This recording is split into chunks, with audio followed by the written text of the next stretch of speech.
What's going on? Oh, I don't want that up there yet. All right, what's going on, world? It's your boy at Big Game James _36.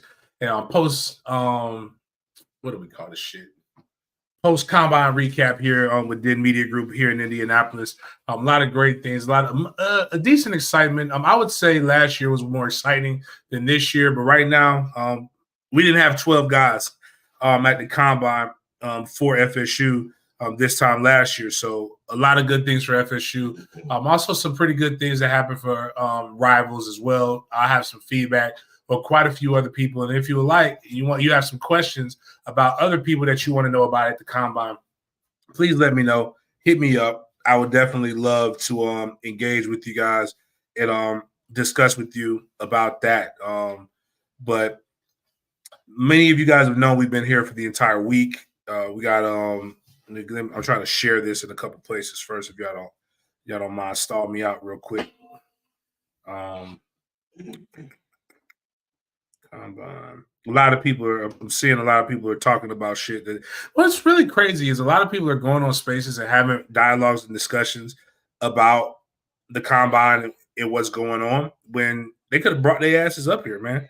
It's actually a very friendly environment.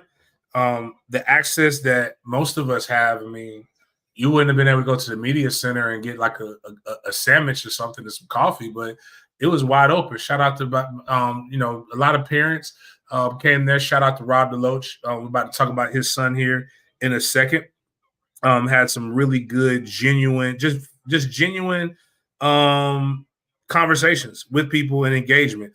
I'll probably say that was probably one of the most genuine responses that I've actually seen happen in real time during my opportunities to cover it. I just saw a lot of fan bases recognizing the voice now, so they're sharing the video of questions that were asked to the Florida State players in the combine. Yes, that was your boy at Big Game James _36, doing a lot of discussion, talking about the players. Some of those questions a little softballish, but that was me. Nobody else was here.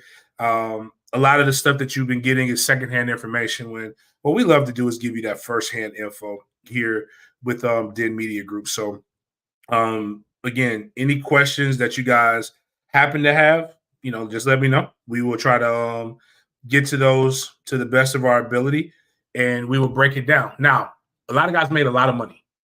A lot of guys' money is a little bit different, and I'm going to explain what I mean by that.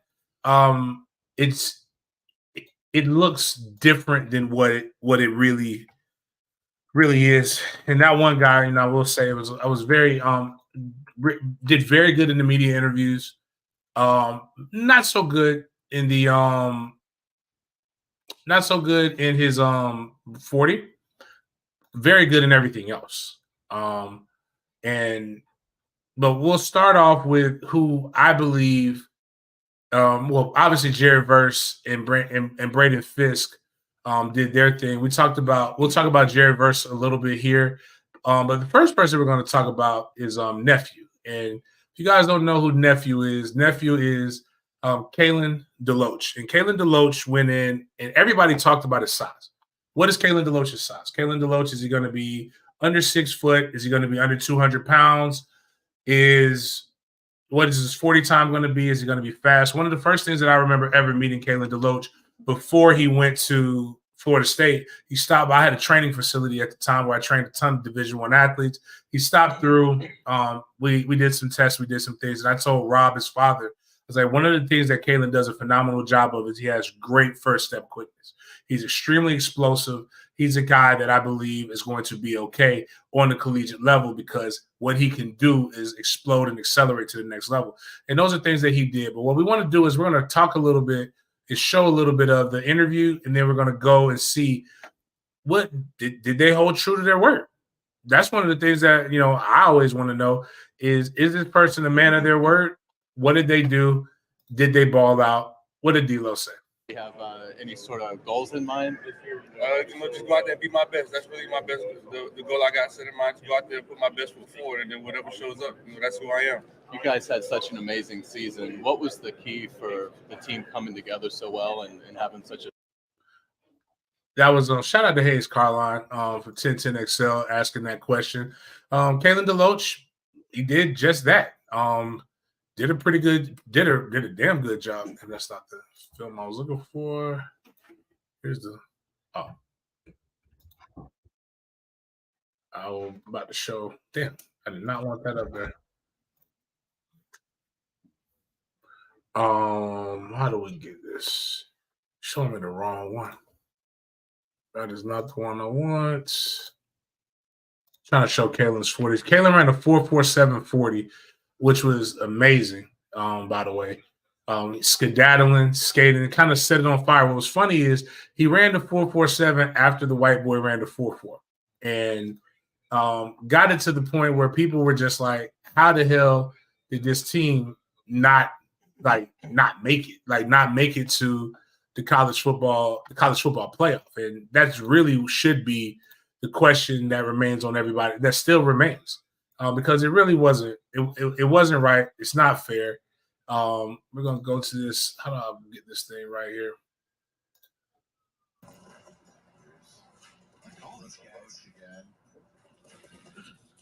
The first time alone, the 4.45 was good enough to be able to get what we needed to get. But going back and running the 4.47 definitely put him in a situation where he's going to now be considered a guy. Now, what I want people to stop doing is stop looking at this shit where you're the old school things. As a guy who's a fullback, I hit in me, Ernie Sims, Martin Mayhew. So you don't know Ernie Sims. Ernie Sims is one of the greatest high school prep linebackers that ever come out. Probably the best. One of the few guys who's rated a perfect prospect. Martin Mayhew is an NFL GM. We talked about how the game has changed. There are no more 6'4", 265-pound middle linebackers coming down to hit people. Your linebackers just do not need to be that big right now. But what you do need is you need speed. I don't give a fuck what anybody says. Yes, very few times you run 40 yards in football. But that is the standard of speed that we've been using. The short shuttle, the vertical, the broad jump, those are standards of explosiveness. You got to be explosive and fast. Or as I like to say, you can't be slow and not explosive. You got to pick a struggle. And we'll go into that a little bit down the road. But Kalen right now, blazing speed, shows that he can be able to, shows ability on film that he can cover, shows the ability to be able to make big hits. He's 210 pounds. And he's probably going to, and if you talk to GMs and you talk to the scouts, he really only needs to be 215 fucking pounds. I don't know if you guys realize, but that ain't much. That boy can go eat some snacks now, eat a couple Twizzlers, eat some Oreos. He'll be 215 fucking pounds by the time pro day rolls around.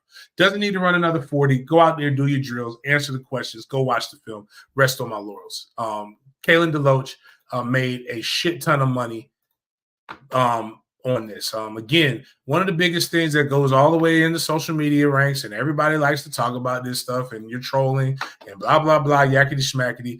But again, as I posted on Twitter, I had 12 interviews. I had 12 people telling me everything about this man. Listen to the young men themselves. Do you have any sort of goals in mind? That was not the one I wanted.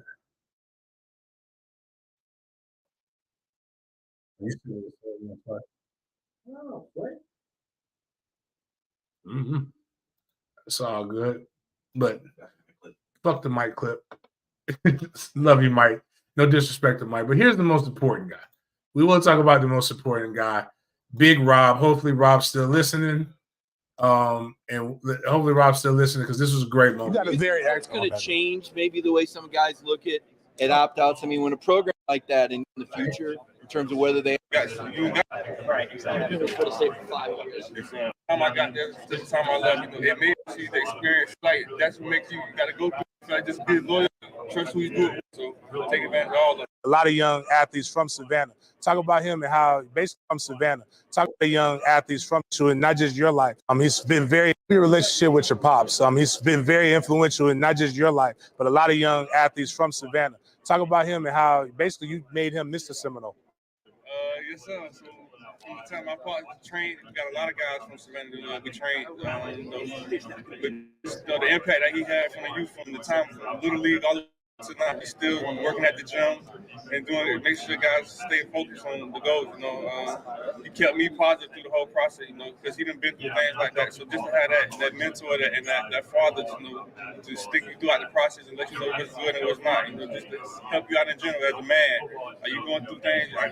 First call, the first person I call, because I know he got the answer. That was a dope ass response. One of the things I tell you about this, Pop DeLoach is there. What I bet not hear is when this boy gets drafted, I don't want to hear the fucking sob stories about all the other kids who ain't got it. I swear to God, ESPN makes it seem like every black kid that plays football doesn't have a father. Message. Like, God damn it, you better show Rob DeLoach when he gets drafted, when my man gets drafted and all that other stuff, man. But again, great relationships there with his father. A lot of good stories there. Even a lot of these guys.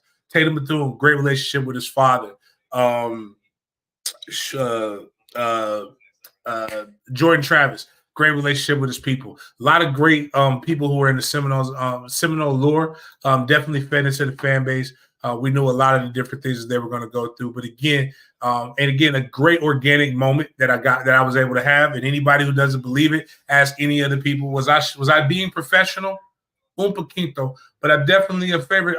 Definitely was a standout out there.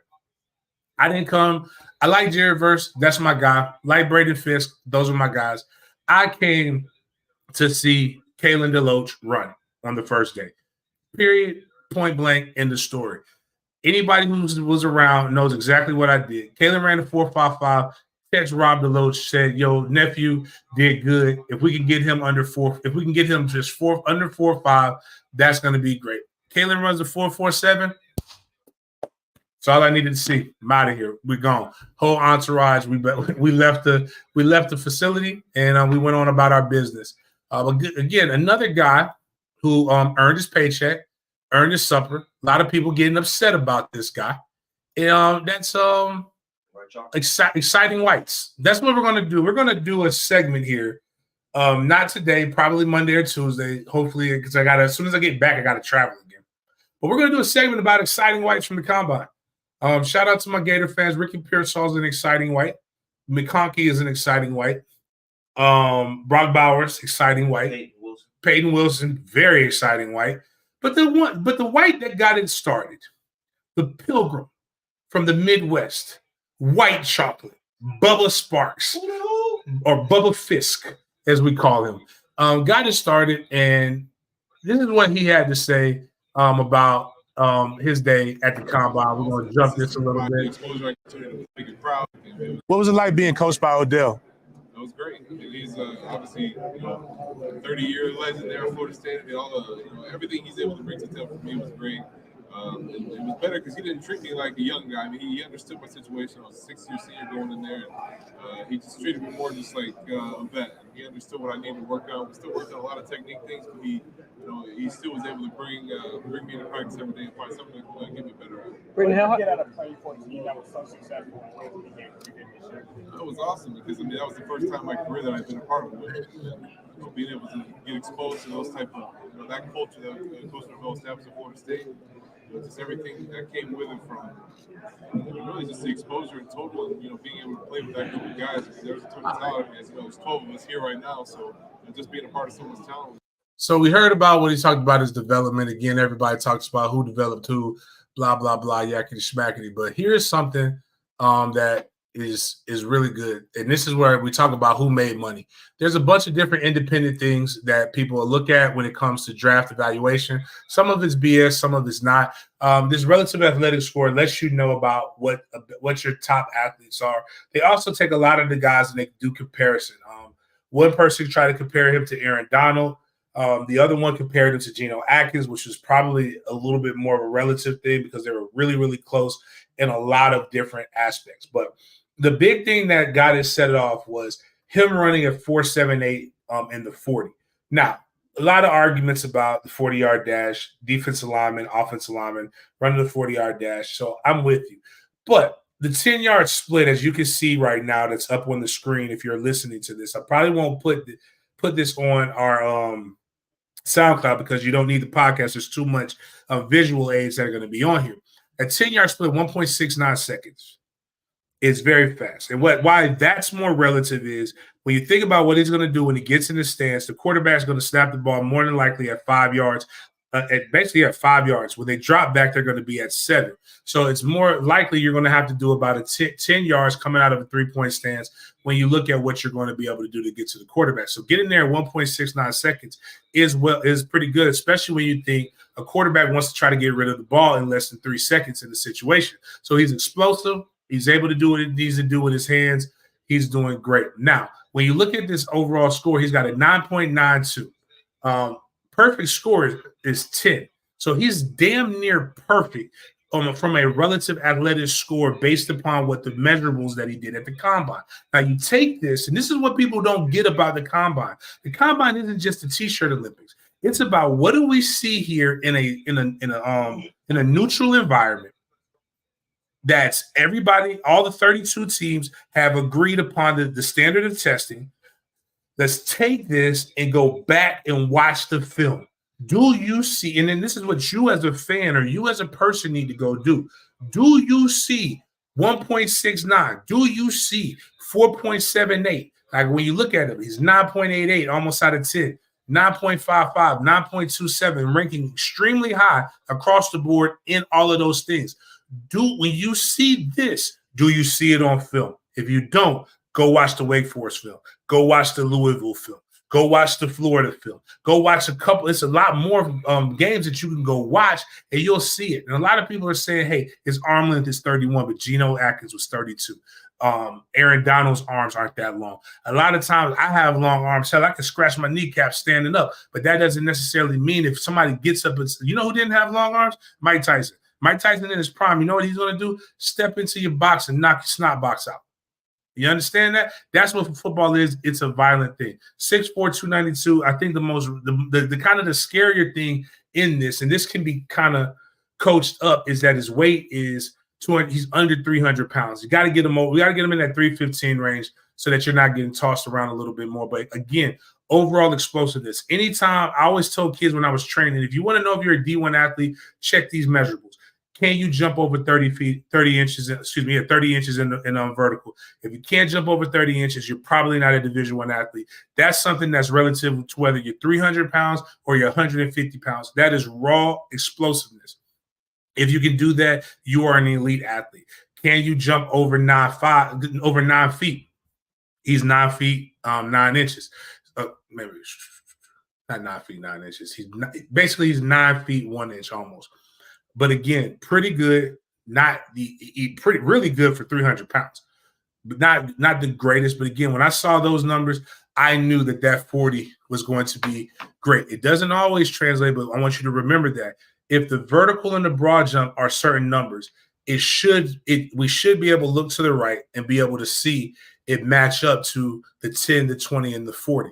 And if it doesn't, it probably means we need to go back, look at the film, look at what they did, and we'll see some different things. Now, another concerning thing to me is his hand size.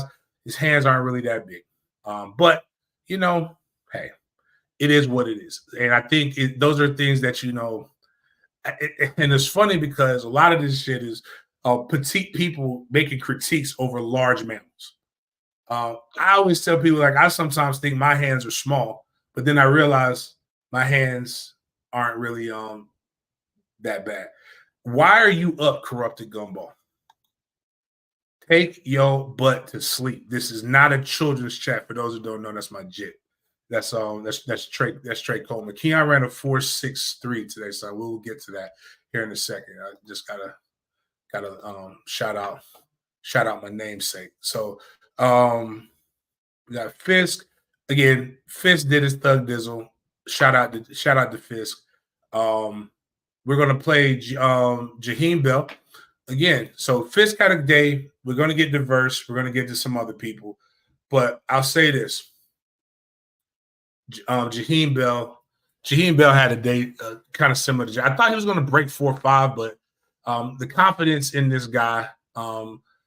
Love the guy. Love all of our guys. Guys did well, but let's listen to Jaheim Bell, what he had to say. And again, you got guys who are here. This is a great time to ask questions because, again, don't get the information third hand from outlets that didn't even think enough of these guys to be able to send somebody. What have teams been telling you, I guess, what they sort of like about your game, what they project you to be in their scheme, maybe their system? A lot of teams that I'm hearing from, they all tell me that I'm a receiver tight end. So that's pretty much, you know what I'm saying, the things that I did throughout the years that I played football in my college career. I'm a very explosive guy. Those are things that they've seen. Talk about your career at South Carolina and how it developed you, and then also transferring to Florida State. What went into that, and how did that help you to get to this point now? My first 3 years in South Carolina, I feel like it molded me into the guy that I am today. So just going, you know what I'm saying, going through those 3 years with that staff down there, I feel like it was a great thing that I went there first. It was in the SEC. It don't get no better than that. There's a lot of big-time games there. And then just going to the ACC, a lot of things that I see in the ACC, I didn't see in the ACC, and a lot of things that I see at the ACC, I didn't see in the SEC. So I just feel like just being able to play those two different conferences, I feel like it molded me to be ready for the NFL. Say that one more time. Can't hear you. How explosive was a guy like Hakeem Williams? He's a very explosive guy. He was one of our freshmen that was a big target. I feel like this year he's going to elevate along with some of the other guys there as well. Jaheim, I think so many people are talking about Michigan having 18 players here. They're not talking about the 12 players from Florida State. There's only one here a year ago. What does that say about what Mike's been able to do and maybe how that staff? About, you know, what, like, the things that he showed us on how to use. Is Mike Norvell like? And what is it like being coached by him? It's tough. It's not easy. Just going day in and day out at practice, you always want to do right. Because if you're not, you're going to hear about it for at least 5 minutes.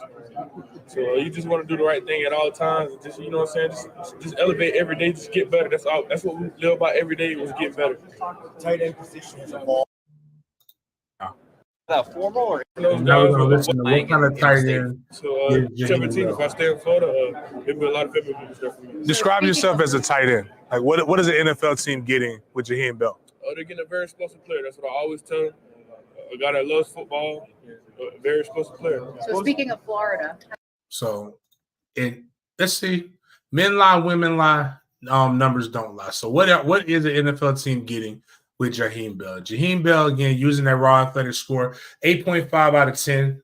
There are a few that are ranked higher. But I think a lot of his stuff comes from just things that he can't control and things that people aren't being adaptable to based upon what this is. Again, the joke that I had with again former GM, actually a few GMs that we talked about was how the fullback teams that are serious use the fullback. Jaheim Bell being 6'1", 6'2", 240. Those are not your genuinely big tight end numbers.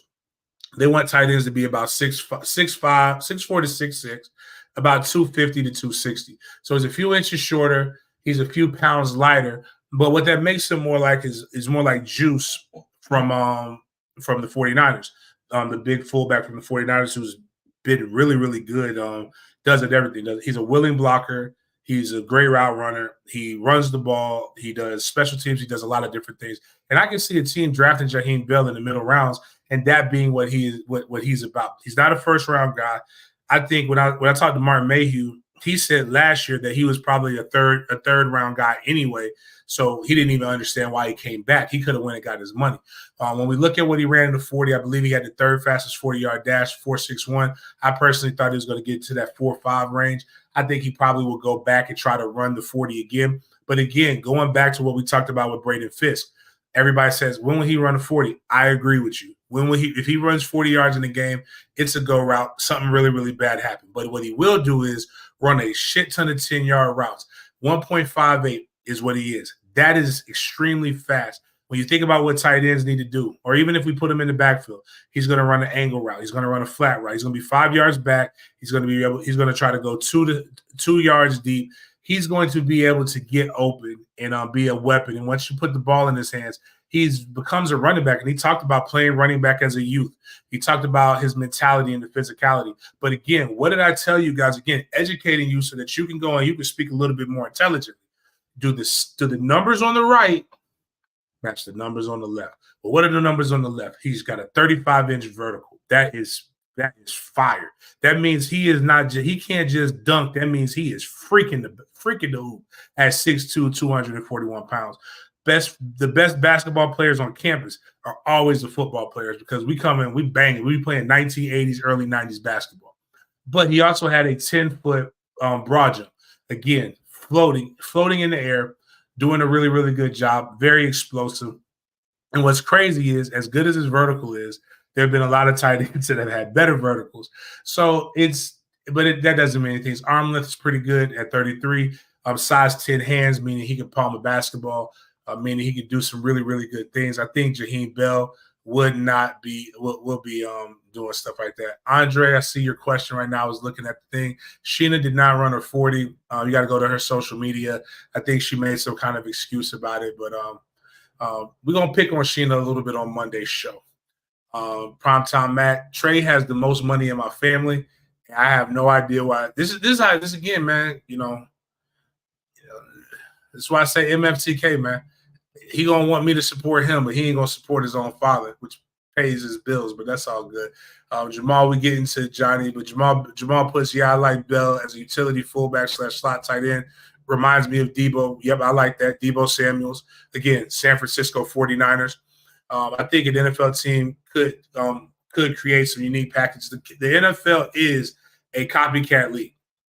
So what happens is people are going to start looking at what Shanahan's doing over in San Francisco and try to adapt some of those things to their skill set and make sure that those things work. But, I mean, I promise you guys, listening to these guys do these things, what is not to like about the Florida State players at the NFL draft and other things? But we got some more. Jaheim Bell, again, a lot of comments. I think I had 11 comments about Jordan Travis.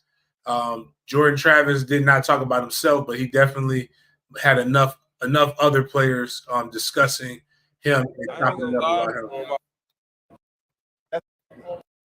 Like, what was that like when he obviously went down, playing with a quarterback like he had? Like, what was it like playing with a quarterback like that? And when he obviously went down, what was that impact like to the team?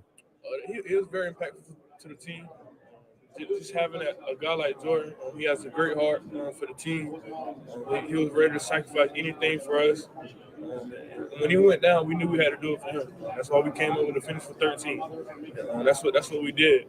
When he got hurt, he was still at practice every day, and that meant a lot to us. Just having him on the sideline at practice, having him at the Florida game, the ACC championship game, just having him on the sideline, that meant a lot to us. A lot of negative things have been said about the transfer portal, but obviously you utilized it to the best of your. We won't talk about him in the transfer portal, but I was looking for Jaheim Bell's 40, but we'll get off of Jaheim because we got a lot of people. It was 4-6 when I was just trying to find him running it and doing some of the drills. But if you actually, there's no need. There's a Jaheim Bell video on Den Media Group that Miles did a very good job of editing. Y'all need to go check that out. Go watch it. More of his interviews, a lot of the drills that he different do. We got a Braden Fiske one. He made a Jarrian versus Trey Benson.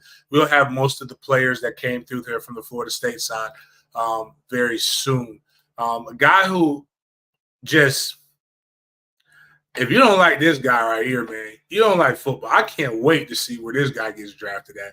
But Jarrian Jones, like, when I talk about confidence, that boy ain't hurting for it. I can promise you that much, man.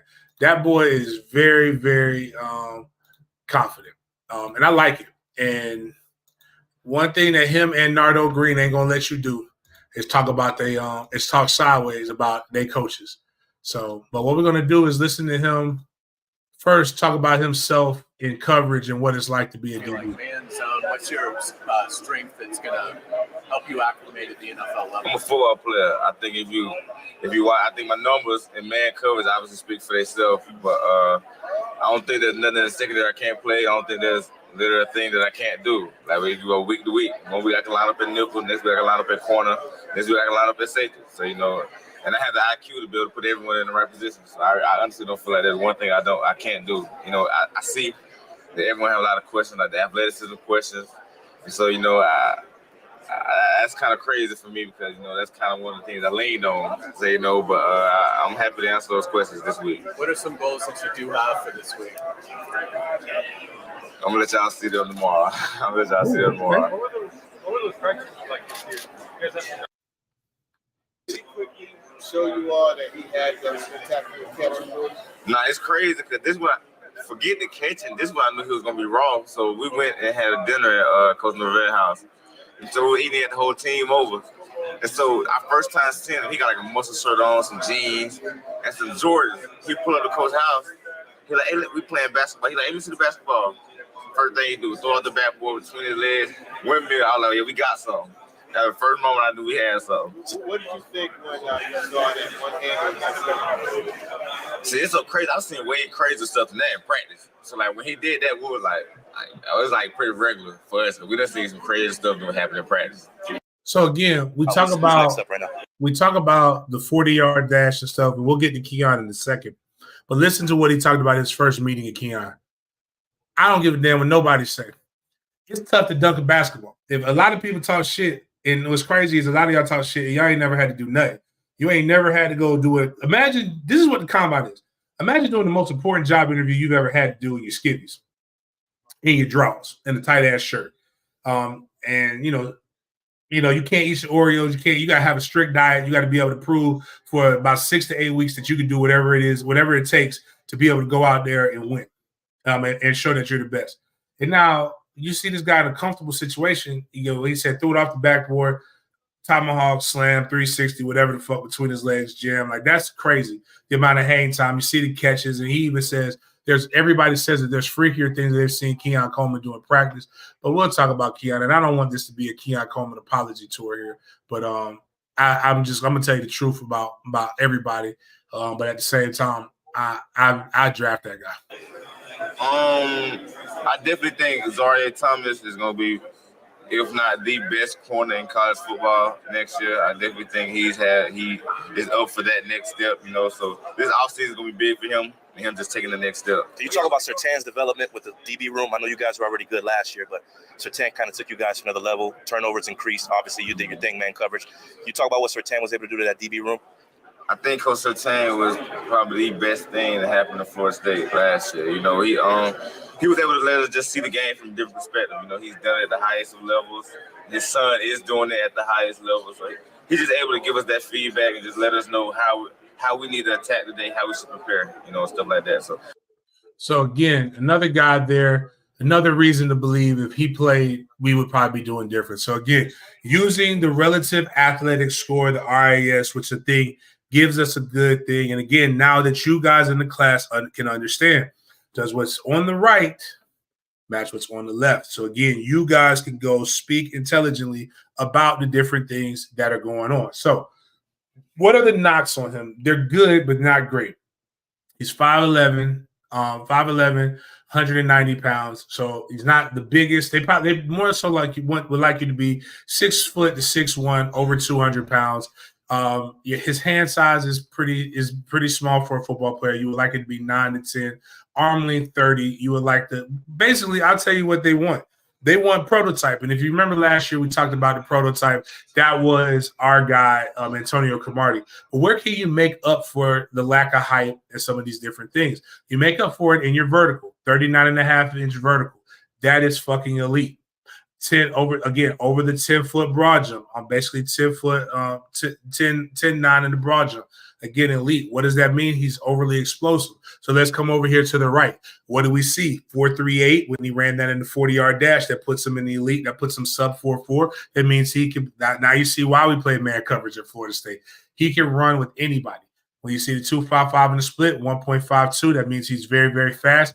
Very, very shifty. I do not have his short shuttle numbers, but if the short shuttle stuff is pretty good, that lets us know everything that we need to know when it comes to Jarrian Jones.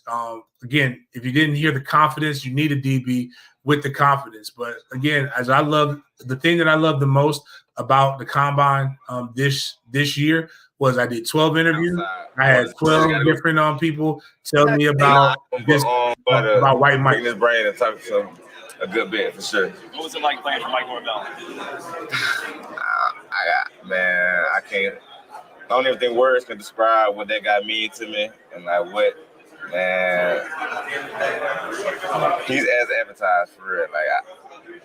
I'm forever indebted to him. Like, that's my guy. Like, if I could go back and do it all again, I would. Like, Coach Norvell is exactly who he is, who you think he is, what you see from him.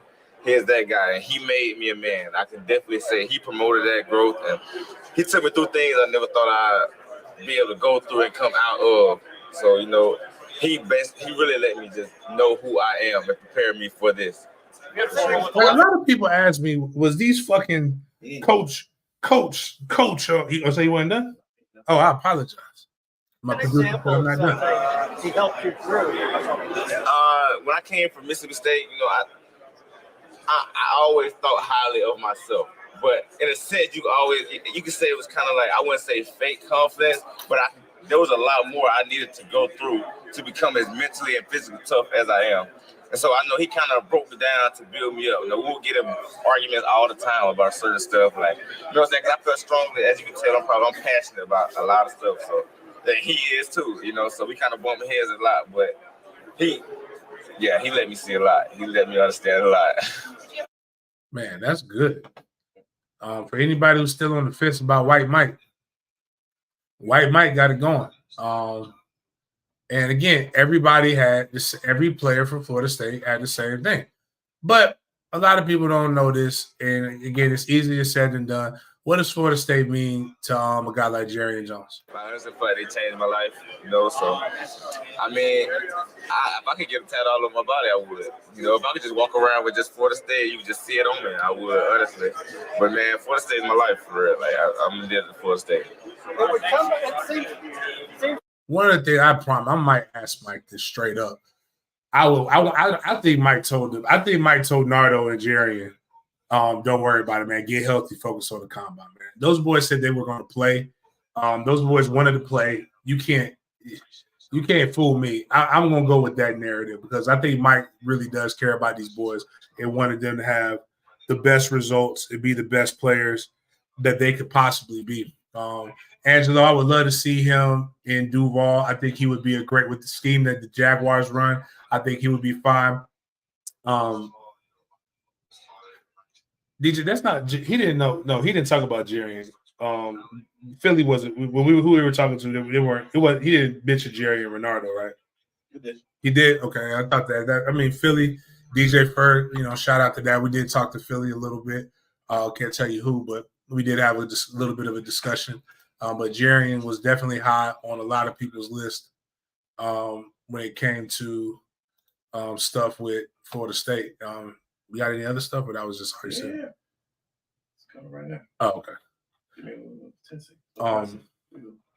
But bottom line is these are guys that ball. But guess what we have? If you want to hear more from Jarrian Jones, Miles did a fucking phenomenal job on that. Matter of fact, let me go ahead and pull up this wonderful bean footage. I typed in Miles instead of YouTube. That ain't gonna help.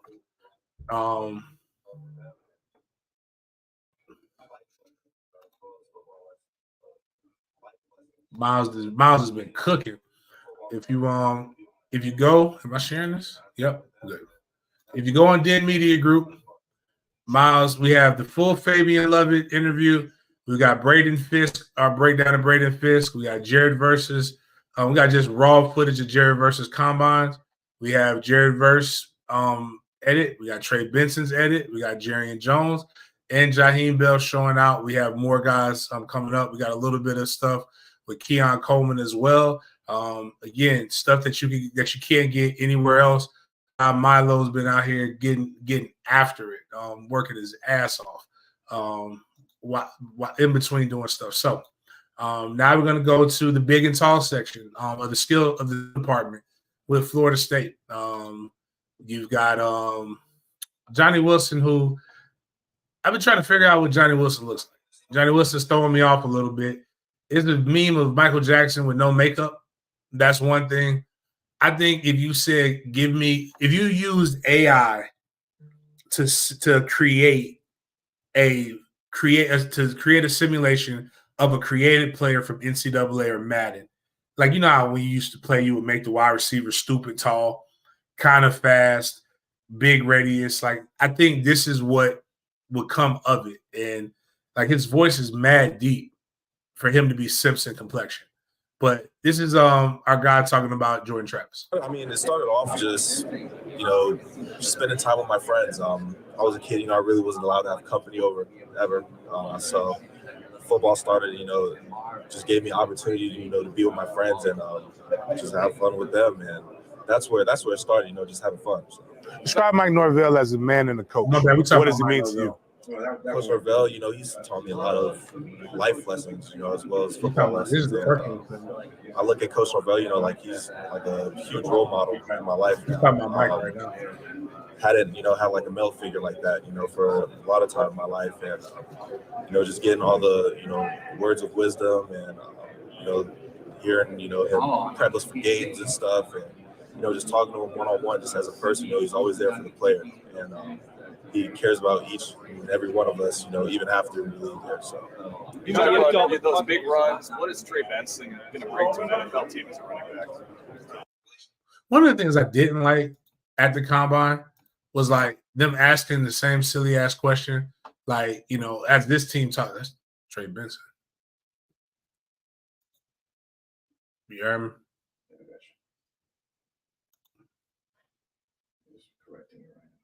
They'll ask you like, hey, did you talk to the San Francisco 49ers? Yes. Okay. or they'll ask you, like, I can understand asking about Jay Trav with Johnny Wilson and Mike Norvell and things like that. And, sometimes you do want to talk, but you get 15 minutes to talk about this player. And I think sometimes people get, especially the one guy asking the stupid questions, like, yeah, well, the old guy, and then the guy saying like, "Oh yeah, overtime." That's what it was with. Hey, do you believe in airplanes? Do you believe in? It was very stupid.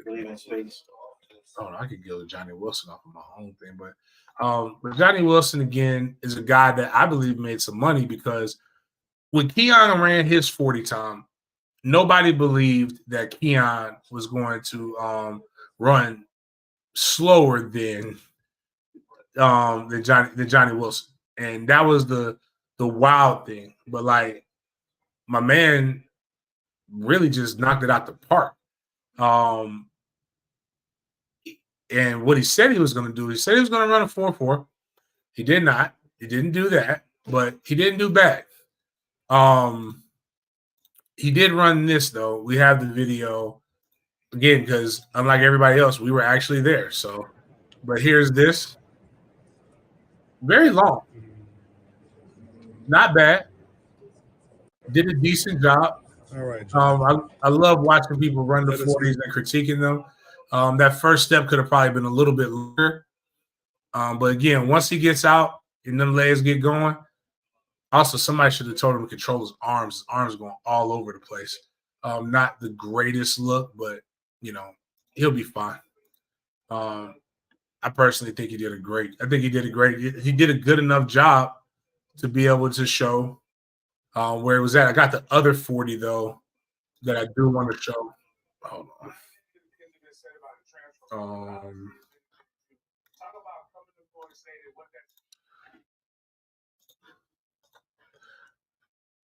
Here we go. This time I videotape the top so you can see a little bit better. Ran a slower time, but I don't want to give my full critique on it. But let's go. Let's break it down because I like doing this kind of stuff. Again, to help you guys be able to explain to the people better. 4.58, obviously not great. The second 40, sometimes they want to see you run the 240 so they can see how you do when you're tired. I think you did good in the catching too. But let's just watch this in a slow down. Watch him just pick his foot up and put it right back down. So what you want, that first foot needs to be right here at 1 yard. Actually, you don't want to just step out. You want to explode. You want to be between 1 and 2. So if you can split this, that's great. Realistically, the 5 yards, you want to cover that in 3 steps. So 1, 2, 3, 10. Excuse me, this is 10. Yeah, no, 1, 2, 3. Then at 10, you want to be at 10 in 5 steps. Then after that, you want to be covering ground, striding out. 1, 2, 3, 4, 5. So he actually got there pretty decently. It would have been 6 because I forgot the first step. But he's doing pretty good right here. You got to get his knees up a little bit higher. 6'7" is a lot of guy moving forward, but at the same time, you're doing good.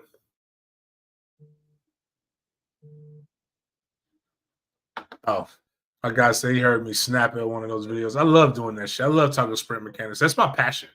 A lot of people don't know. Just because I'm a little fluffy now and I wasn't able to run a 4.3, the best teachers are the guys who couldn't do it. If I had, I always, as I tell the youth, if I had me when I was your age, we wouldn't be having this conversation. I would have ran faster. We'll get into Trey Benson's 40 here, which was actually immaculate. Yes, totally no. The Knowles did put on a show in Indy. It was a great time. I think the guys did phenomenal. You could not ask for better. All right, now I think we do have the Johnny Wilson on Jay Trav here.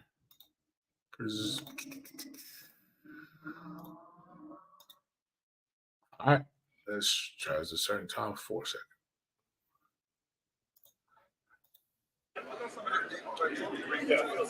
Playing with JT, it was like having a brother. I never, the only relationship I had like that, with my quarterback, as close as we were was like in high school. So really building that relationship with him and seeing that dude make plays and seeing that dude be a leader kind of, gives you a boost, makes you want to play harder, makes you want to be a better friend, a better teammate. So George's a great guy and couldn't have, a better best friend. So again, it was dope to hear everybody talk about Jay Trav in the manner in which they talked about Jay Trav. But let's go back to the RAS because we've been using that. Hand size 10. Yes, he's got huge hands. I'm there. Arm length 35. I think he had the longest wingspan of anybody. Longest wingspan ever. 9.73 out of 10. That means the boy is a bad man. Probably not going to be drafted high, but let's look at it. Height out the damn near perfect. 230, damn near perfect. 37, very high. Again, if you got the wingspan of a fucking pterodactyl and you could jump 37, just imagine broad jump over 10 feet, doing well. Is on 4.53 in the 40. He told us that he was going to run sub 4.4. I think 4.4 was in him. I just don't think he was running again. But here's what we got to look at. And we look to the left. The left tells us that he's explosive. The right shows us that that's true because the motherfucker is 6'6". Damn, he's tall as fuck. You're not supposed to be able to move at a 4.53, 263, 158 when you're this tall. That is moving a lot of earth, a lot of mammal, very, very expeditiously. And I love it. He's going to be like something that's great. It's crazy because, again, to have somebody that big to be able to run those things, people are going to go back and watch the film and say, hey, do we see 4.5 in the film? Now, what we do see is that he is a possession wide receiver. He's not a guy that's going to take the top off of the defense. He's never portrayed to be here. And that's what guys got to realize. One of the things that Americans are in particular are not realizing is everybody ain't a 10 out of 10. You see it with women all the time. I can't believe he said I was ugly. Bitch, you mid. But we've come to the position that mid is not as bad as what people think it is. Everybody's not a 10. Everybody's not a 1. Most Americans and most people are a 5. That means if you're a 6, you know what that means? You should be happy because you're above average. What he is like some people aren't number 1 wide receivers. In the game, a number 1 wide receiver is the guy that could take the top off of the defense. He is the guy that's going to move the chains. You need chain-moving guys. You need an elite 2 or an elite 3 wide receiver because you're running 2, 3, 4 wide receiver sets in today's game. And I believe Johnny is going to be a guy that can run that route, that can do those things, that can be the guy that you want him to be able to move the chains while everybody's paying attention to the motherfucker trying to take the top off of the defense. That is the game. That's the way the game is played. You got to want these things. Everybody's baby isn't the best. Sometimes you got to understand what you got and where you're at. That's why I always joke and I have my shirts. I'm goodish. I'm not a great person. I'm good, and I'm also medium handsome. Once you realize where you're at, life is a lot better for you. Too many people going around here acting like they dime pieces when they really just a nickel. Then who was that? That was a rap. Thinking that she died when he only just. I think that was Byron Thin Q-Tip, if I remember correctly. 148. Oh, you're good. Go here. Trey Benson was very engaged too. To me, Coach LaBelle, he brought me in. He didn't even have to take a chance on me because I didn't have no film, coming from my previous school. But going to Florida State, with a bunch of transfers, the best thing is Mike Norvell only won, and Florida State was only good because they went and got players that were already developed where they were at. Tell them about it, Sip. Coach LaBelle, he brought me in. He didn't even have to take a chance on me because I didn't have no film, He didn't have to take a chance on me. I didn't have no film. Man, that's something. But listen to the whole. I hope this is where he talks about how he first met Mike Norvell. Coming from my previous school, but going to Florida State, with a bunch of transfers, we all transferred there. Me, Jared, even Jay Track, he transferred there. Jaheim, we built the foundation and it's continuing to build now. So, you build a transfer for the Florida State. It's a great option. What's it like being coached by Coach Yak, and what has he done for you as a running back? Coach Yak, he's like a big brother to me. He's my coach, but he's like a big brother to me. He's my mentor. It's not always about football with him. You're comfortable around him. You can be yourself around him, and he know how most running backs learn. That's why he's one of the best running back coaches in the country because he can teach you the way you want to be taught. Hold on, before I even get into that, shout out to my dog Yak. I know what I'm reading when I get on this flight early in the morning. Bitch, we on the fries. Saw Yak. Actually, my bad. I shouldn't say that. It's not the name of the book. The name of the book is We on the Fries. The bitch was added by me because bitch, we on the fries. And what it means is, and his whole quote is this, and this is a dope, I joke and say the most useless position coach on a football field is the running backs coach. You can either run or you can't. But what a good running back coach does is develop mentality. You know your plays. The biggest thing you do is your role. And the quote is this: we're not worried about what they're doing over there with the buns and the meat. We're focused on our responsibilities.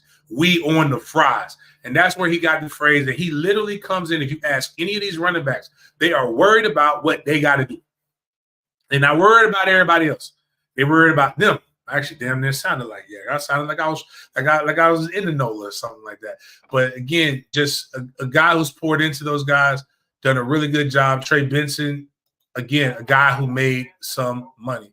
It's the same. Is that the same clip or is it another clip? You heard me?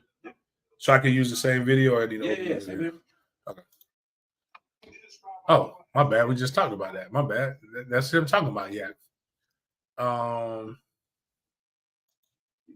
It's 5:15. Yep. And going to the 5:15 mark, hearing more from Trey.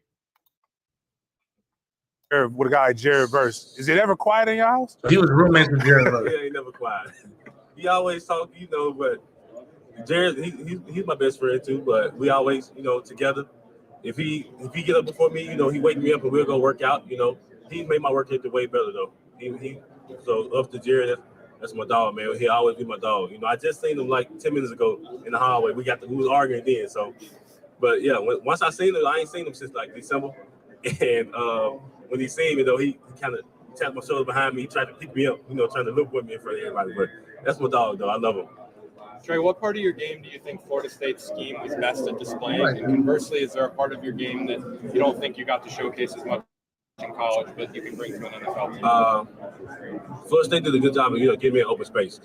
That's what I'm in my best open space. I can showcase my speed, my looseness. And what I feel like I need to, what I feel like I could have showcased more was my catching ability, being able to catch the ball at the backfield and more of my pass blocking too. Trey, two questions. One question, but I got a shot. All right, we're gonna pause that real quick. We're just gonna watch this thing of beauty right here. And just watching Trey Benson run this.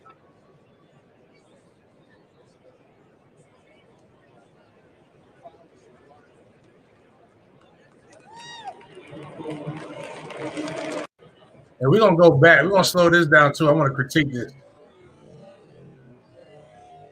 Because I want you to watch this, the same thing that I was telling y'all about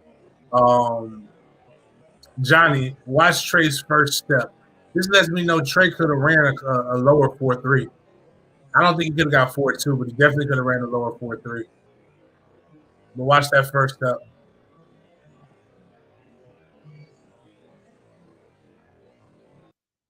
You see where that first step is? He barely covered any ground. If he would have just exploded out of there, but I think he did something that made him a little bit more comfortable. But then you just watch him getting the knees up, watch the arms, very violent. Watch how the great 40 technique, guys. I want you to watch this. Now, when you see guys run low, I don't know if y'all can see the finger right here. You see them run low. That's not necessarily what you want. What they mean, they want to that when they say run low, they want that upper body at like a 45-degree angle. What you actually want in the 40, which doesn't translate well to football, right? That's why they say there's track speed, there's 40 speed. Track athletes run above the track. But now that's why those who really are good at this, like they can cheat the test. Like it doesn't necessarily. That's why when you see guys run the 4.2s, it doesn't always translate. Trey can definitely. We've seen this motherfucker run. So, but this is a guy who understands how to translate track speed to football speed and go back and forth. But watch how he gets above the surface. Here one, but once he gets upright, like watch how little time the foot spins on the ground. Watch where he's at. He is literally running above the surface. And what happens is you just push.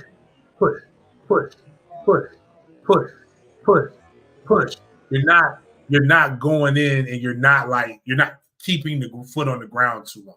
So we talked about some of the Trey Bensons, the people who he mirrored his game after, some of the influences. He talked about Cam Akers. We even asked him, do we have the top 10 where he saw himself? And we go back. Oh, we already did that part. That's too close, and then I find it. 11:50 mark if you want the All right. back. 11:50. We're gonna go 10:52 for the next thing on Trey Benson. Share this tab instead. That's something. Why Florida State? Why Florida State?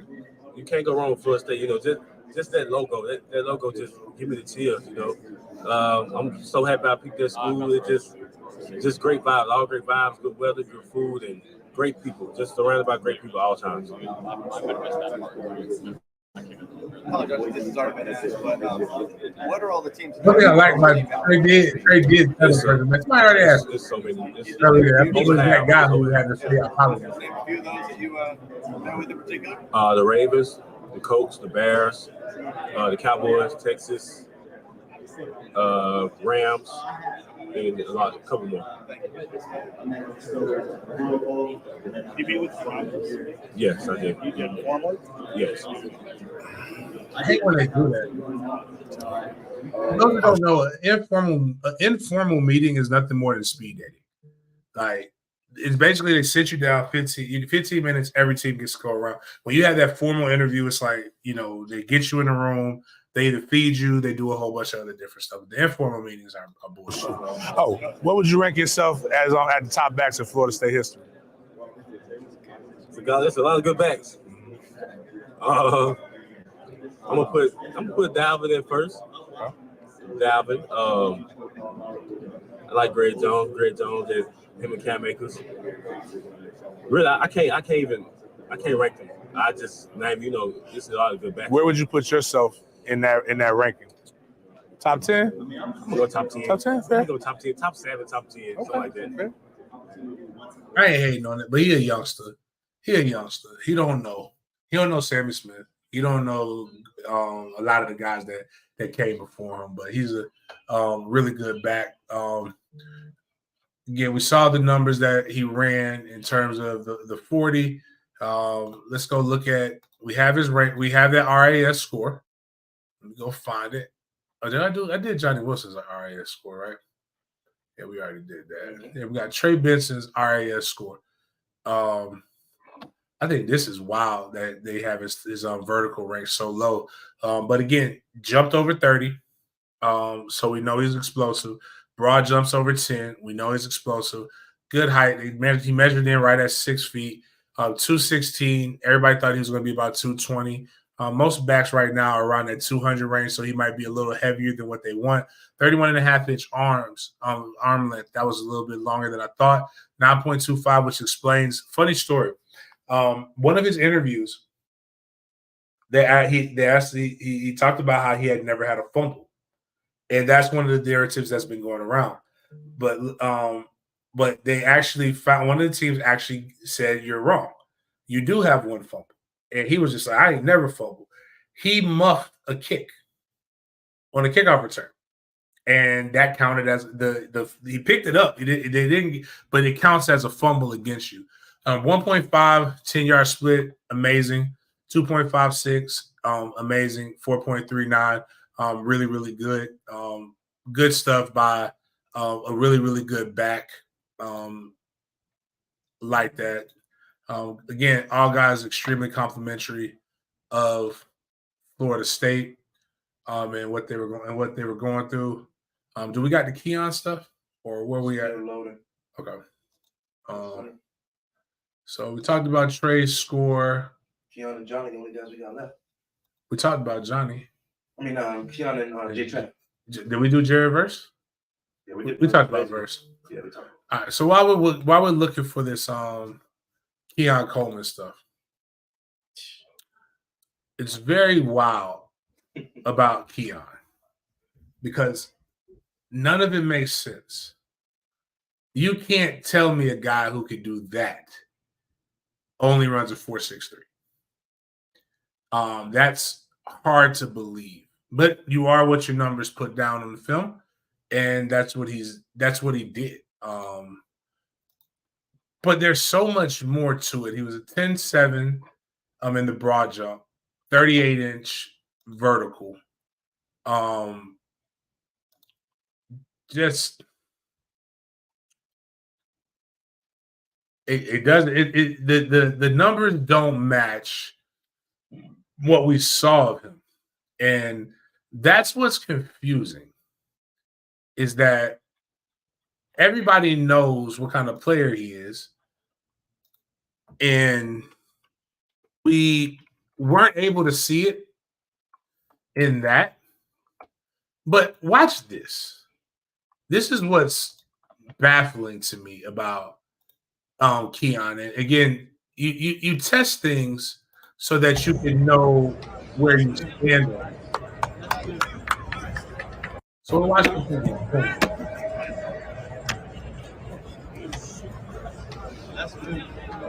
So we're going to watch this again, right? We're going to watch it again. We're going to watch it slow. Now, the gauntlet drill, unrealistic to the game.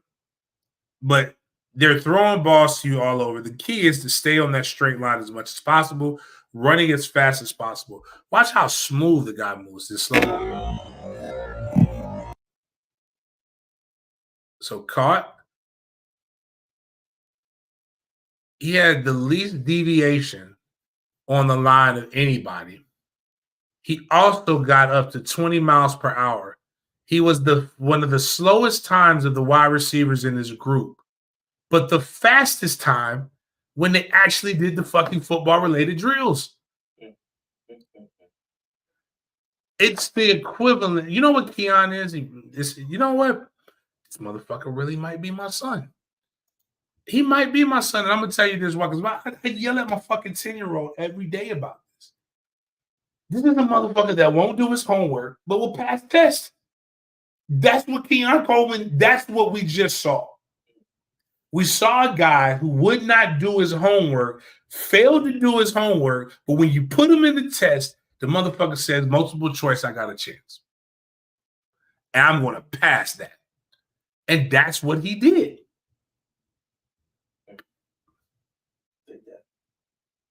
Some people are just gamers. The problem is you can't just rely on being a gamer, but it's frustrating. It's frustrating to the old people who can't do this anymore, who know, bitch, just do your fucking homework. Just do what the people tell you to do so you can get paid. We don't want the knocks on you. But man, is he a good athlete? Man, did he knock so many other things out of the park. I mean, you don't believe me? Bobby James, you don't know what you're talking about. I get it. I understand. Everybody else knows. All the people who never played ball know ball more than the guys who played ball. But I'm gonna show you some guys who say, "Hey, it's what they do too." You don't believe me? Keon Coleman, Keon County was doing his damn thing, doing the stuff dizzle. Watch, they got a line for you, and you can see the miles per hour. Make sure we got this up here, guys. You can see the miles per hour right there. And let's roll. Let's see what Keon does. You see the line? Look how straight that line is while he's moving. You see him at 20 miles per hour. He doesn't get slow until he stops. Now, look at this other guy in comparison.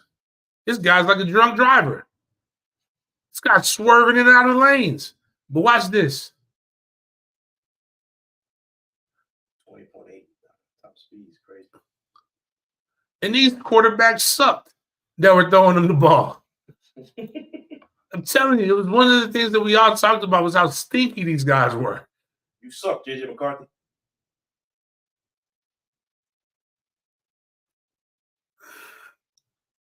It's frustrating because you know what he's capable of and what he can do, and you saw it. It's just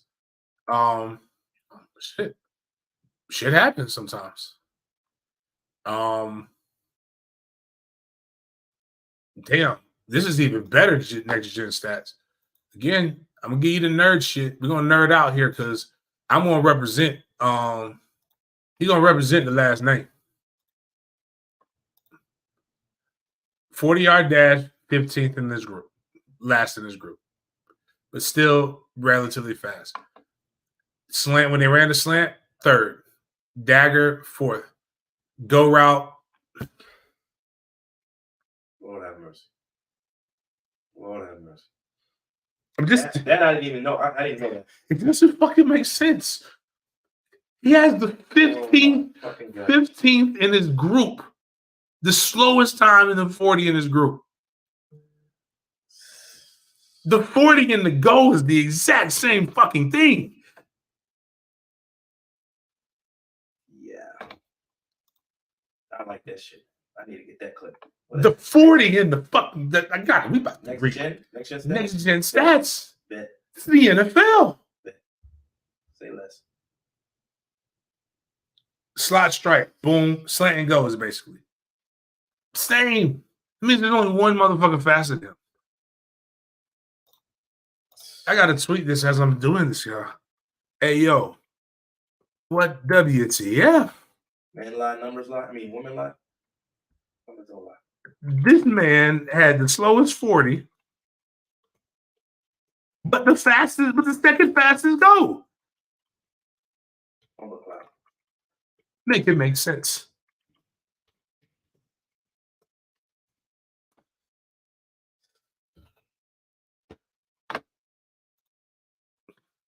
Keon's going to be the most talked about guy going on. Here we go. Got to get to the other numbers here. The RAS. We've been using this as our standard, so we're going to keep using this.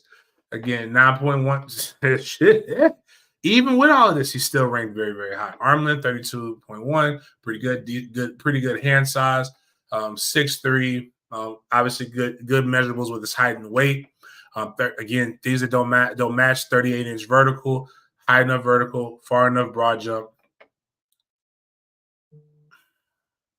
His start wasn't even great, but he still had a 1.54 split on his 10-yard split. This is good. Something happened between his 10 and his 20 because obviously 10.68 isn't optimal. But he maintained the speed to be able to go 10.64. At best, for him to be able to have ran the 4.4, he would have won it. He would have had to go 0.9 seconds every 10 yards, which is when you're really operating at a really, really high efficiency, which obviously he wasn't. Most football players cannot do this because you're coming off of a sport where you have to play.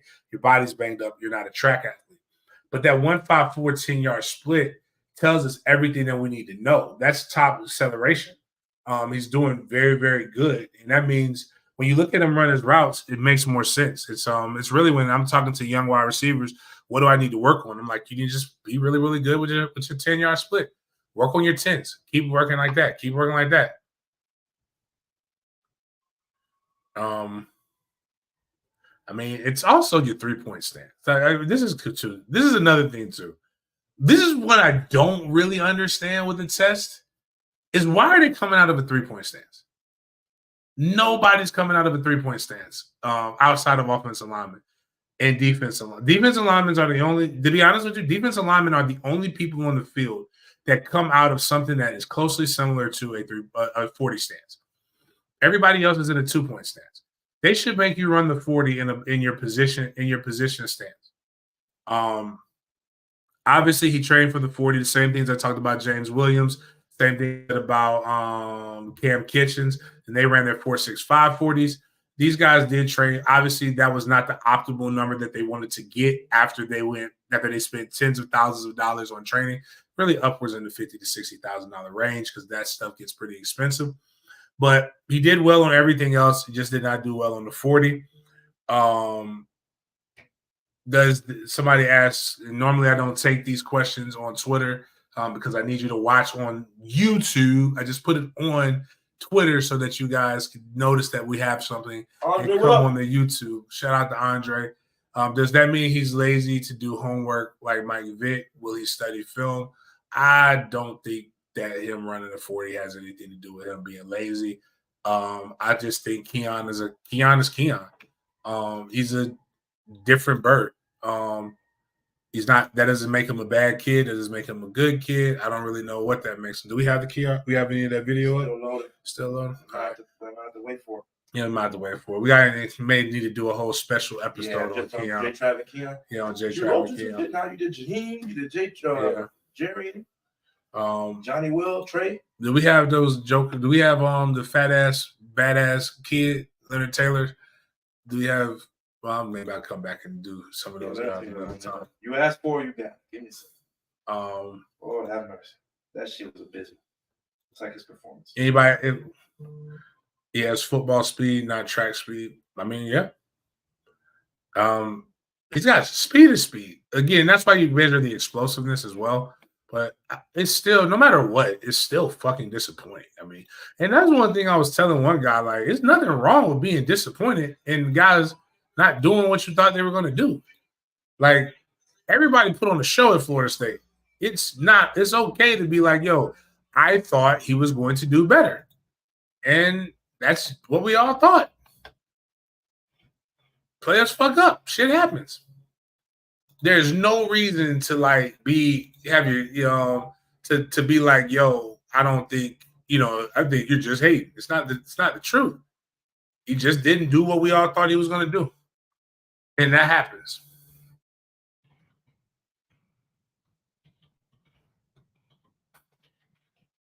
But we're trying to see if we get some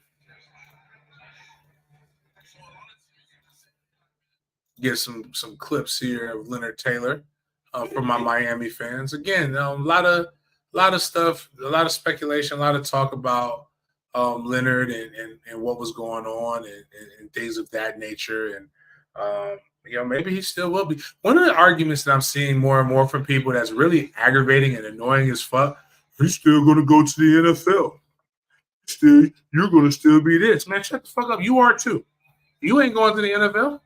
But we saw something and we all critiqued it and we all had an opinion about it. And that's what the NFL Combine, that's what games being played means. Like, it doesn't mean the person is a bad person. It just means that they may be working at UPS or maybe looking for a job just like you.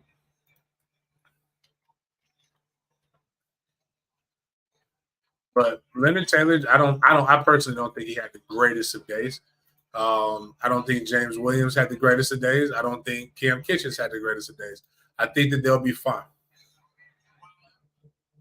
They got to update it. Man, K-Dog, I can't do nothing with that. When you just tweeted that from, let me see if this comes up on my. Oh, this is good, James.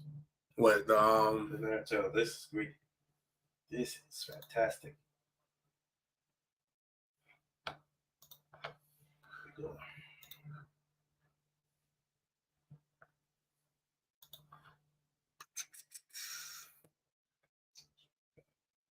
People say he toasted everybody.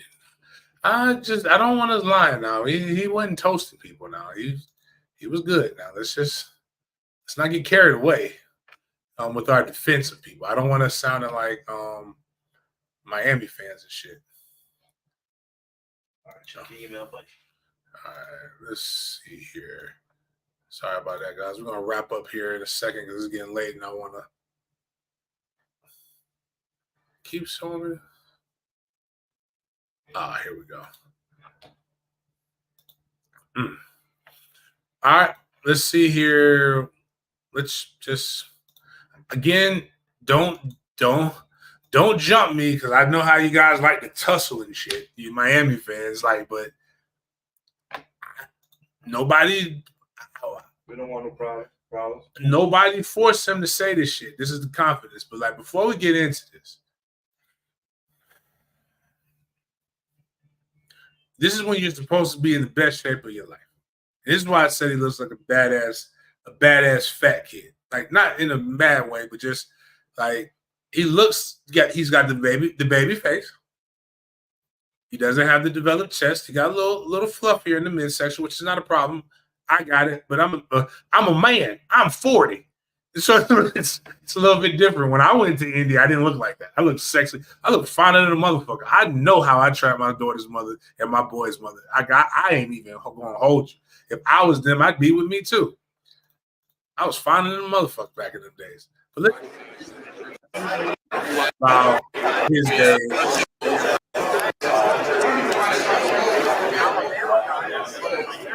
Really just to go out there. My goal is just to PR everything I do, just wow everyone, basically. Everyone saying, a lot of people saying stuff, try not to pay attention to it, but really just to prove everybody really just go out there and do what I do best. Okay. Very confident. I like that. I didn't really get a chance to watch. So really just don't pay attention to it. Myself as a human, everybody their own individual. I know what I got to do. So at the end of the day, just don't pay attention to it. I know what I can do. So at the end of the day, I like that energy. You gotta pay attention to you, man. You gonna go out there, wow people, do what you gotta do. That's babe. Listen, dog. That sound fucking advice. Running. I spelled the name wrong. Was it Leonard? Just dropped that. Yeah, Leonard Taylor. I believe. The Taylor Combine. That's okay. All right. Okay. We'll share this tab here. All right. Yeah, that wasn't good. Shout out to Caneville for this. Let's break this. Y'all want to break down? We'll break this down a little bit. Go back a little bit. I'm first and foremost, what I want people to realize, from a scientific standpoint, anybody who can break 5 seconds in the 40, you are one of the fastest human beings on the planet. I want you to realize that. It just doesn't mean you're one of the fastest NFL players. It just means you're one of the fastest human beings on the planet. So I want to put that in perspective. But let's watch. His stance, he doesn't have enough shin angle here. What's probably going to happen is he's going to probably eventually pop up based upon how he's got his stance going. I hope I'm wrong. He does pretty good. Now, remember I told you guys you want to cover ground. He doesn't cover much ground, but that's okay. That's 1 step, 2 step, 3 step, 4 step, 5 step, 6 step, 7 step. So he's way behind right now with what he needs for his 40. His knees aren't high enough. It's a little tense here through the chin, but he's good. He's up. If I remember correctly, he ducks. You don't want to do that. So no troll.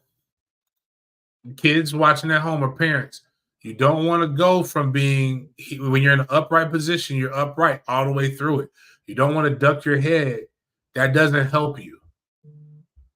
It does not help you. But and he runs a faster time, 5.12.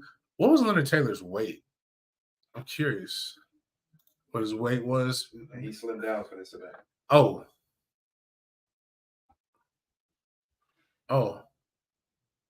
Okay. He slimmed down. Yes, sir. That's what he said in his head. All right. Let's see. The 40 time wasn't optimal, but things happen. We've been using the same standard of things across the board, so I don't want anybody saying that we did something that we didn't. We've been pretty straightforward with everybody. So let's look at Leonard Taylor's. Okay.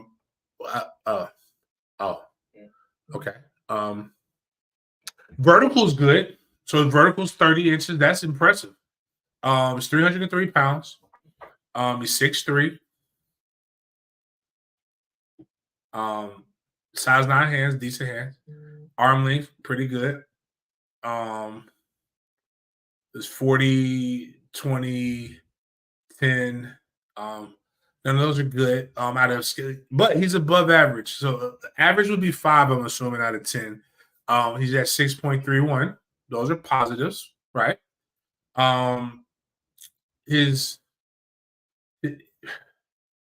He would rank 598 out of 16 out of 1,620 defensive tackles that have been ranked from 1987 to 2024. So like he'd be middle of the pack would be 800. He'd be slightly below average, but that doesn't mean he like won't do anything. Wow.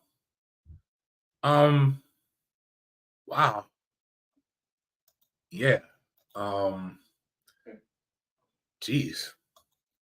Again, I didn't do it. I didn't run this. While we're at it, I'm gonna just James Williams. Oh Jesus, this guy Big Nola's terrible. Is this showing up? My guy Big Nola saying this is James Williams and Cam Kitchens at the combine. This is hilarious. This guy's hilarious, man. I love my guy. And this isn't. Oh, God. And people were mad at me saying I was trolling. This is what the fucking experts are saying.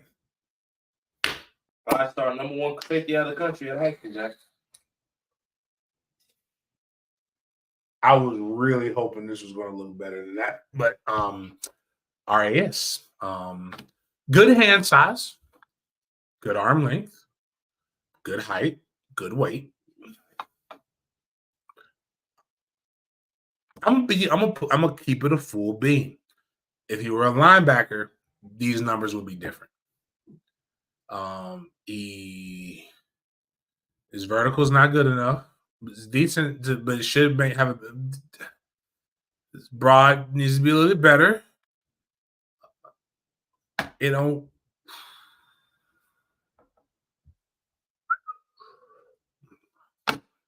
Mom said can't say anything positive.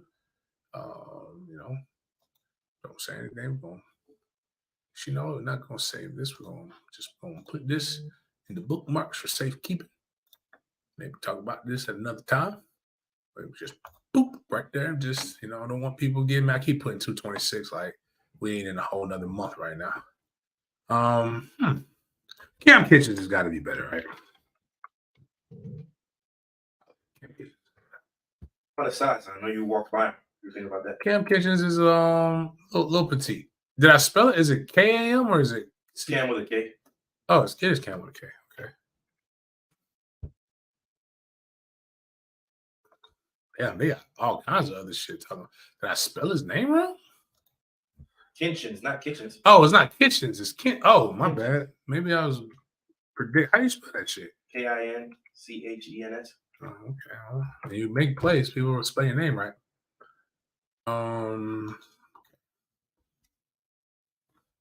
Damn.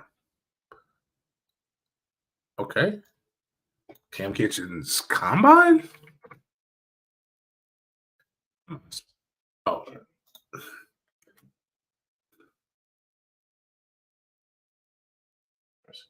Okay.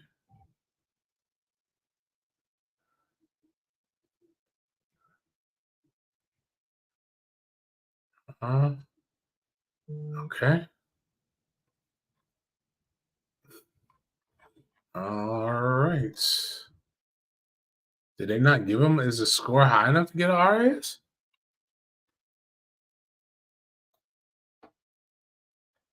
Oh, they didn't even give him an RAS. Jesus. Okay. We got something around here. I know I videotaped them. Let's Trey. Oh, here we go. We got it. You got to put Cameron. Oh, Jesus. Oh. Red rum, man. Right. Oh, my God. Oh. Oh, my God. It gets worse. Miami, this is not me. Don't you? I'm not. I was really. Maybe Matt Lee. Maybe that's why the guy Big Homie was so excited about Matt Lee. I would be, Matt Lee can't be worse than this, right? I'm just okay. Oh, he's got big hands. That's good, right? Big hands, big feet. Supposed to mean something, I guess. Arm length is pretty good, 31.25.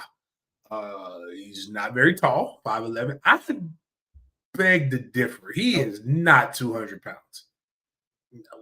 What I saw was not 200 pounds. His composite explosion grade did not qualify. He got a 9-foot broad jump. I thought he had a vertical, but I guess he did not. He ran a 4.65 in the 40. He ran a 2.71. It explains a lot with his game film because he does make a lot of guesses. When he guesses right, when he plays with his instincts, is good. But when he misses, boy, does he miss really, really bad. And when you know you're not that fleet of foot, you got to guess a little bit more. You can't let the game come to you, and nobody's running a man with a 4.65. It's nothing wrong. I'm one of those guys who's a really good college player, right? It's nothing wrong with being a really good college player, and the NFL's not for everybody. Like sometimes. We need teachers. We need good coaches, and we need more black males in the classroom. And I don't know what his major is, but like you can't convert him to linebacker. Like it's not gonna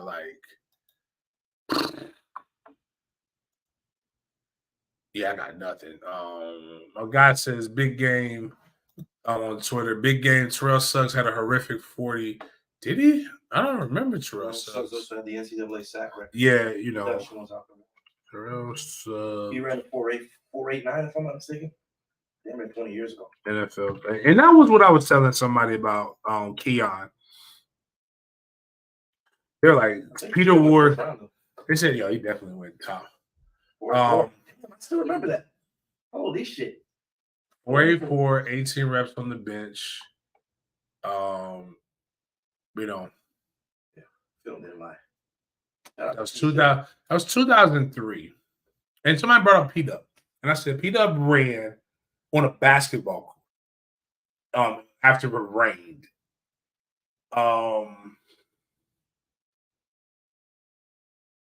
So did Anquan. I think P-Dub also had an injury, but P-Dub also had a crazy film. And we can't compare. Who else ran a slow 40? Jerry Rice. But that was a long time ago. That was when wide receivers were still getting down to 3-point stances. Wing T was still prevalent. We got to stop this shit. It's Terrell Suggs also, like you said, had the sack record, a lot of other things going for him, and I just, damn man, I'm that. I can't end like this, man. This bothers me. What's Ricky? We gotta get some exciting whites out here. Here's PEA. Yeah, all right. Okay. Here's all right. Let's get an exciting white. Oh, all right. Let's go, damn it. This is good job. This is bad when you got to find something exciting, something positive about Florida.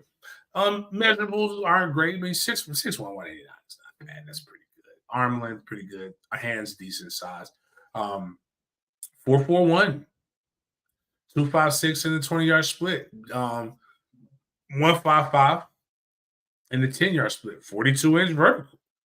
10-foot broad. Bam. Pilgrim this is what we call it. This is he will definitely be in my exciting whites. Matter of fact, I'm gonna let y'all see it. Y'all think it's a game. We are going to have exciting whites segment. We're gonna break him down a little bit more. He deserves like, whoo, man, I'm still shook. What about McConkey? What's his first name? Lad. Such a white name. L-A-D-D. Oh, L-A, 2 D's. It's not McConkey. McConkey, right? Yeah, McConkey, not McConkey. It's Chill out, Red Fox. It's same thing, damn near, man. I don't even know if I spelled it right. M-C-C-O-N. It's close. It's 2 C's. His real name is Andrew. Why they call him? That's his middle name. I'm shocked. So he was a little shorter, a little petite hands, arms not as long, 4'3", 258, 156. He definitely has some drops, 36-inch vertical, 10-foot broad jump.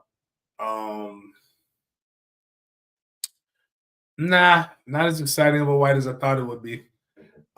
Give me Pearsall. Believe it or not, I like Pearsall. If I'm gonna put my career on a white wide receiver, I'm going to definitely put it on Ricky, on a white boy named Ricky. That gives me a little bit more Jerry Rice. Speaking of exciting whites, shout out to my boy. Shout out to my boy. Renegade Report. Jerry Rice ran a 4.8. Jerry Rice was not a 4.4 guy. That was actually Jerry Rice. The thing that saved Jerry Rice was Jerry Rice ran incredibly precise routes. Never been hawked down from behind. That's the crazy part is that never been hawked down from behind. I will say there are a lot of things. There are a lot of intangibles. You know what? Okay, one more exciting white. What was my man name from NC State? Peyton Wilson. EYTN. They say he loves Jesus too, so a lot of you Jesus freaks should love Peyton Wilson. Did I spell it wrong? Or is it P-A-Y? Yeah, it's P-A-Y. 9.81 was his RAS. Yeah, and the film shows that too. Let's go here. So they NFL Combine winners from gameplay, whatever. They have fastest 40 time for it. Like, look at that face. That looks like somebody who's like a little. You know the crazy Christians. That's what he's like. The one that when they pray, you feel like, yo, are you like threatening me with a prayer? Like Ray Lewis. Anybody remember when Ray Lewis? Like when the world shut down? Oh, when the NFL had the strike, right? Ray Lewis was going all over the place, like just randomly stopping by stuff. And he went to go speak, and he was praying, and like the lightning was like it was like emphasizing his words. I'm like, and then or somebody said something. He said, "I'm gonna pray for you." And I'm like, "Whoa, are you threatening me with Jesus? Like, what the hell is going on? Murder?" Yes, we call him Ray Murder around here, because everywhere he goes, it seems like bodies just magically like end up being unalived. So, but anyways, man, long story short, NFL Combine recap. We still got to do verse. We still got to do more Keon. It's what happens when you have 12 guys go. Like most of the times you pick 12 guys that you like, but when you have 12 guys, we still haven't done J Trav. I haven't told you the stuff that I've heard about J Trav here in Indy. Just a lot of stuff. Like we'll get better next year because you know what? We're probably going to have, per these guys, we're probably going to have 12 more again. And per big homie from Twitter for University of Miami, there'll be 10 guys from the University of Miami here. Like he said, we're going to be here this year. So, if you keep saying it, maybe one day it'll be true. So, but maybe we'll have 10 people.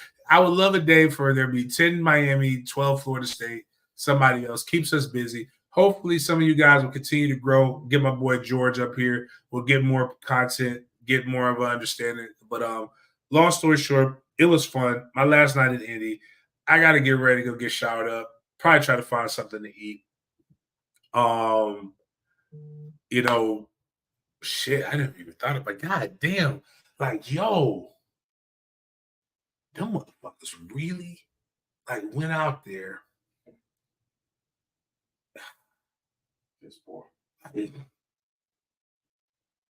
Like my man really went there and they really went out there and was below mid. The only saving grace is that no matter what, mid gonna always sell.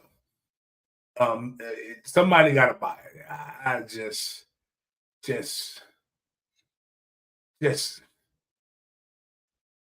damn. Hey, you know what? Did Ship run? Will Shipley didn't run. No. But Will got hurt though, right? In the bowl game, right? Bad injury. Yeah. Will got hurt in the ball game. But Will was here. He interviewed. I forgot all about my Pilgrim. Kill. The offensive line go tomorrow. S. Dot says who goes tomorrow. The offensive line go tomorrow. I'm gonna be honest with you. We don't have an offensive lineman in the game, so I really don't give a fuck. Next year, I will, because Miami will have a guy that will be pretty good. Top 3 round grade in Jalen Rivers. So he's a Jacksonville kid. So I'll be here next year to watch him. Hopefully we'll have some offensive linemen as well. Outside of that, man, I really appreciate everybody for coming in here. Thought we could have a couple more that have been great, but that's all good. We will see you guys later. Check this out if you want to get some nice draft recaps on all the different guys. Appreciate y'all for chopping it up with me. We'll see you guys next time. You ready, Mom? Yep.